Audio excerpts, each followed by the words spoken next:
नमस्कार दोस्तों, ओम नमः शिवाय। स्वागत है आपका अपने ज्योतिष अध्ययन में। मैं रीना अग्निहोत्री आपके जीवन के ज्योतिष रिलेटेड ज्ञान को आपके साथ शेयर करने की कोशिश करती हूँ। I request you all of you video last तक देखें और अगर थोड़ा भी अच्छा लगता हो तो प्लीज़ लाइक एंड सब्सक्राइब ज़रूर करें। और आज का जो हमारा विषय है वो है द्वितीय भाव।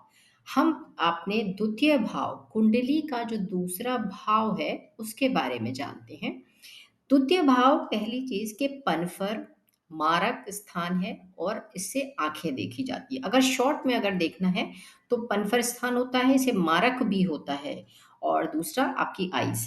अब यहाँ पे जो है द्वितीय भाव से रिलेटेड चीजें, जैसे कि यह जो है हमारे जीवन में आर्थिक स्थिति, बोलने की क्षमता और परिवार से जुड़ी हुई सभी बातों को दर्शाता है।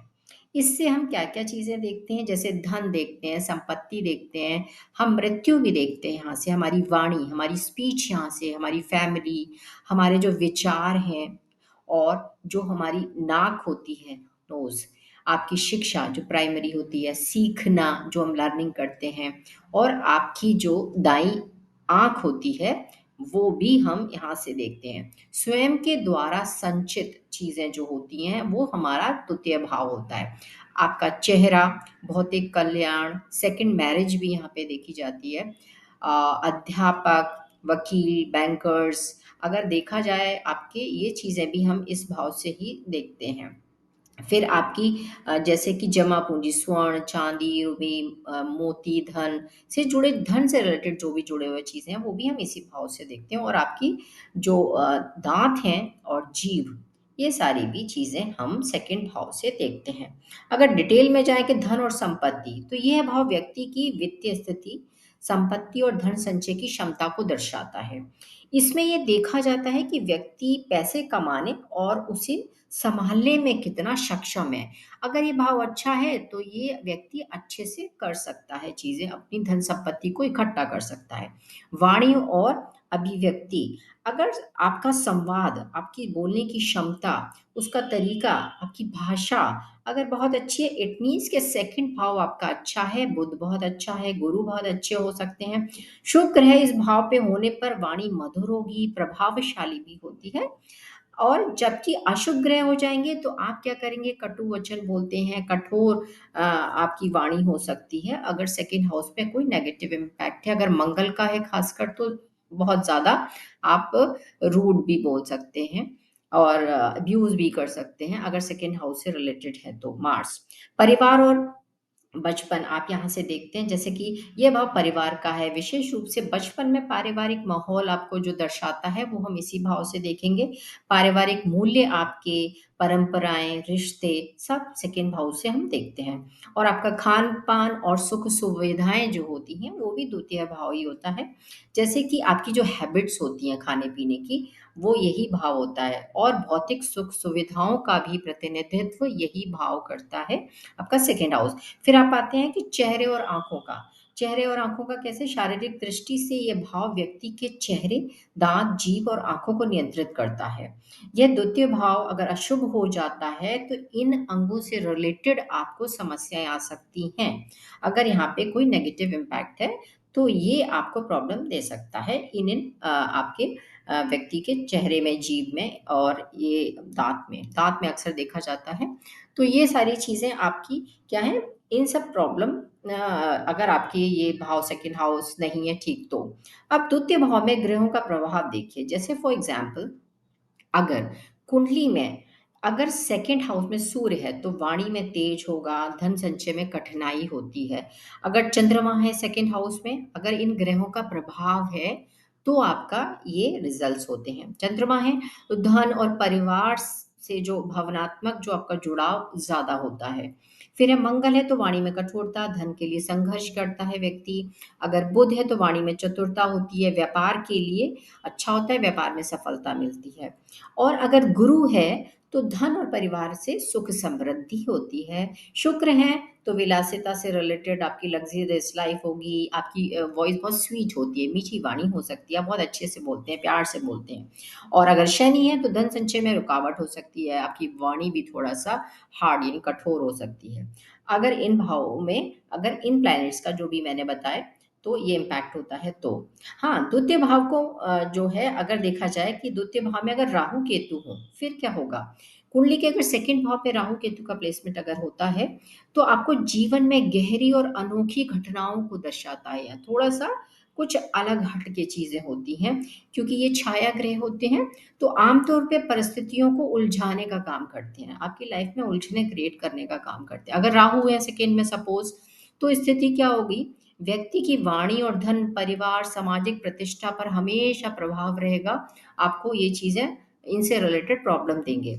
राहु अगर यहाँ पर है। शुभ प्रभाव अगर मजबूत है राहु, तो व्यक्ति में वक्पटुता, प्रभावशाली वक्ता हो सकता है, एक अच्छा बोलने वाला और धन कमाने के लिए अनकन्वेंशनल तरीके अपना सकता है। राजनीतिक, तकनीकी, विदेशी व्यापार आदि में ये सफलता उसको मिल सकती है। और व्यक्ति विदेशों से भी धन कमा सकता है अगर यहाँ सेकंड हाउस में राहु है तो। फिर है यदि व्यक्ति को रहस्यमय और गूढ़ ज्ञान की कोई नॉलेज लेनी है, तो वहाँ के लिए ये बहुत ही आकर्षक प्लेसमेंट है, अच्छी प्लेसमेंट कही जा सकती है। वहीं पे अगर अशुभ है यहाँ पे राहु, तो क्या होगा? वाणी में कटुता होगी, व्यक्ति झूठ बोलने की प्रवृत्ति अगर आपको पहचानना है तो व्यक्ति झूठ बोलता है तो सेकंड हाउस पे राहु का कहीं न कहीं इम्पैक्ट होता है, तो व्यक्ति झूठ बोलने की उसकी आदत हो सकती है। परिवार में कलह, अलगाव की स्थिति क्रिएट करेगा यहाँ पर। धन संचय में भी मुश्किलें आएँगी, गलत तरीके से आप धन अर्जन कर सकते हैं। मतलब आपका जो दिमाग है वो गलत तरीके में ही जाएगा। खान-पान की आदतें भी बहुत खराब हो सकती हैं, जिससे आपके स्वास्थ्य को बहुत इम्पैक्ट करता है, आपको असर डालता है, आपकी हेल्थ इश्यूज़ होते हैं, अगर यहाँ पे राहु है तो।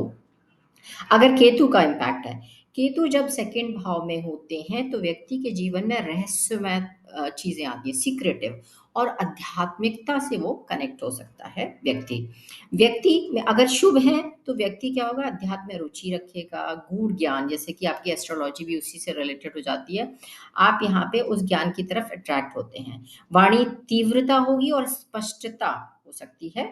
व्यक्ति अनायास ही धन प्राप्त कर सकता है और पैतृक संपत्ति या गुप्त स्रोत हो सकते हैं उसके कोई भी पैसा कमाने के। परिवार से वैराग्य का भाव हो सकता है और आध्यात्मिकता उन्नति के लिए तो ये लाभकारी यहाँ पे रहता है। अगर केतु यहाँ पे खराब है, तो वाणी में भ्रम होगा, मतलब वो ना बीच-बीच में ब्रेक करके यानी आप और कन्फ्यूज़ होगा, बोलेगा तो कुछ कन्फ्यूज़ होगा, कट-कट के बोलने वाला। कभी-कभी आपने देखा है ना वो थोड़ा-सा ब्रेक लेके जो व्यक्ति बात करता है।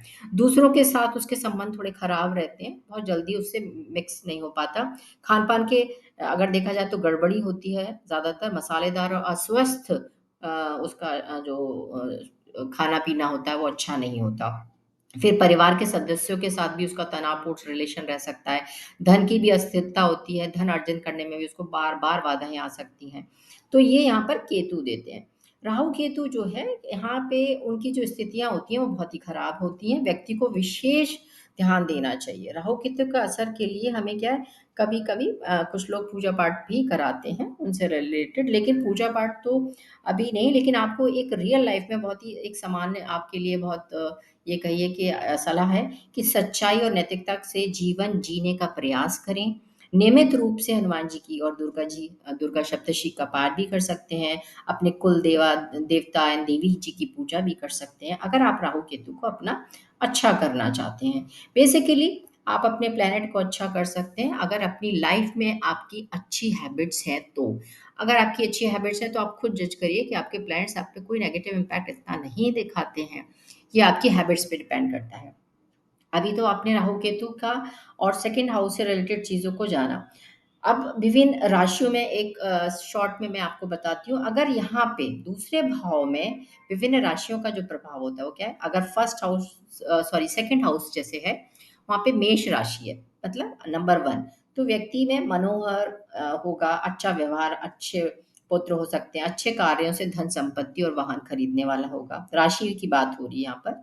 सेकंड नंबर अगर राशि है यहाँ पे तो खेती से संबंधित उसको धन संपत्ति मिल सकती है, फसलों से रिलेटेड उसको अच्छा गेन हो सकता है। अगर यहाँ पे थर्ड नंबर की राशि है दूसरे भाव में, तो आपकी धन संपत्ति का जो लाभ होगा आपका आपकी स्पाउस से आपको मिल सकता है और सुख सुविधाएं अच्छी होती हैं, आपका संगीत में शौक भी हो सकता है। अगर यहाँ पे फोर नंबर जल तत्व राशि है तो आपका पानी या जंगल के स्रोतों से आपका पैसा आ सकता है वहां से, या फिर न्याय करने से भी आपको यहाँ पे पैसा मिल सकता है। आपका पुत्र या परिवार जो भी होगा वो आपसे बहुत अच्छे उसके कनेक्शंस होंगे। अगर यहाँ पे 5 नंबर यानी आपकी सिंह राशि है, तो व्यक्ति धनी होता है, धार्मिक होता है, यश कीर्ति पाने वाला होगा, परोपकारी हो सकता है और उसको अपने प्रयासों के बाद पैसा मिल जाता है, या पैसा संपत्ति अपने प्रयासों के बाद मिलती है। अगर 6 नंबर है तो राज्य से या आभूषण कर के, या कहिए कि उसकी शॉप हो सकती है, उससे वो अर्न कर सकता है और अपने काम से ही वो धन को कमाएगा। अगर यहाँ पे कन्या राशि है सेकंड हाउस में, अगर तुला राशि आती है 7 नंबर, तो उचित तरीके से या न्याय करने या आयात निर्यात के द्वारा आप व्यापार से अच्छा धन कमा सकते हैं। और अगर यहाँ पे वृश्चिक राशि यानी 8 नंबर मंगल की राशि, तो धार्मिक, अच्छा बर्ताव और आनंद का प्रेमी हो सकता है व्यक्ति, रहस्य विद्याओं को जानने की उसकी इच्छा हो सकती है।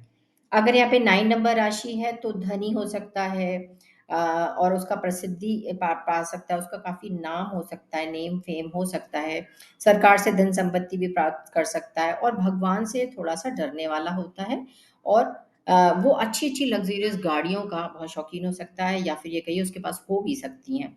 अगर यहाँ पे 9 नंबर राशि है क्यों? क्योंकि ये धनु राशि है, गुरु की राशि है। फिर यहाँ पे आती है मकर, जो शनि की राशि है, तो यहाँ पे राज्य या अन्य तरीकों से धन संपत्ति इकट्ठे करने वाला, थोड़ा-सा शक्की स्वभाव का, उसके नेचर में थोड़ा शक वाली होता है, उसका नेचर हो सकता है। विदेश और कृषि से भी धन संपत्ति इकट्ठा कर सकता है। कुंभ अगर यहाँ पे 11 नंबर राशि है तो उसको बगीचों और पानी के स्रोतों से धन संपत्ति का संचय कर सकता है। धार्मिक व्यक्तियों की सेवा से धन संपत्तियों का इस्तेमाल कर सकता है, अपने धर्म कर्म के द्वारा भी कर सकता है।